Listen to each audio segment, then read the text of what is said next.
L'année, ça commence sur les chapeaux de roue avec un bloc qui s'appelle les mannes, donc les mises à niveau. Dans les mannes, on a plusieurs thèmes, le cru, le cuit, les pâtes. On a pu aborder la cuisine moléculaire, une tendance un peu passée de la cuisine, mais ce qui est toujours intéressant parce que ça va pousser de nouvelles techniques et donc peut-être de nouvelles idées pour la création de recettes. Et du coup, tout ça, ça se finit par une manne sur la slow food, donc un mouvement gastronomique très important. C'est vraiment un croquis de ce que sera pour moi la suite de la formation. Cette merveilleuse idée d'hybrider plusieurs parcours. Il faut savoir que dans notre formation, on a des designers et des cuisiniers. On a chacun des parcours différents. Des gens qui viennent architecture, de design d'objets, même des gens qui ont fait du journalisme avant.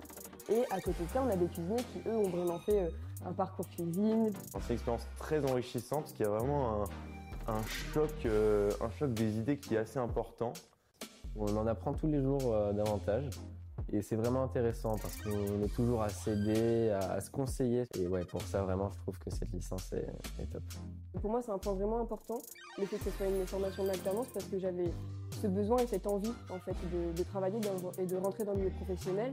La plupart du temps, on est 2 jours à l'école, 3 jours en entreprise. Donc lundi, mardi, école, mercredi, jeudi, vendredi, entreprise.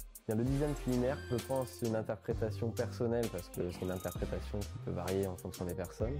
Pour moi, c'est une réflexion large autour du médium de l'alimentaire. Il y a des possibilités infinies en fait dans le design culinaire. C'est pouvoir penser l'assiette, l'histoire que ça va raconter, l'esthétique que ça va créer.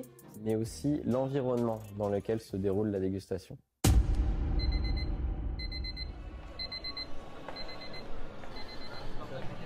À l'attention de la cabine, préparez-vous pour le décollage. Bon voilà tous. On part pour 2 semaines à Vietnam avec le parcours de traiteur événementiel. Ça va être un voyage de découverte, mais aussi de travail. Ce voyage nous apportera une culture différente. Face à la gastronomie, mais face aussi à la vie. Sur un autre pays, d'un autre continent. Ce sera vraiment un dépaysement complet, vraiment une nouvelle vision qu'on va pouvoir apporter chacun les uns aux autres.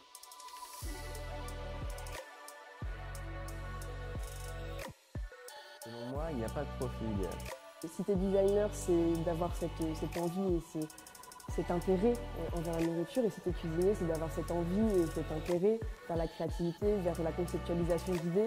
À partir du moment où on est un peu ouvert d'esprit, où on aime ce qu'on fait, que ce soit la cuisine ou alors le design, cette licence est ouverte pour vous.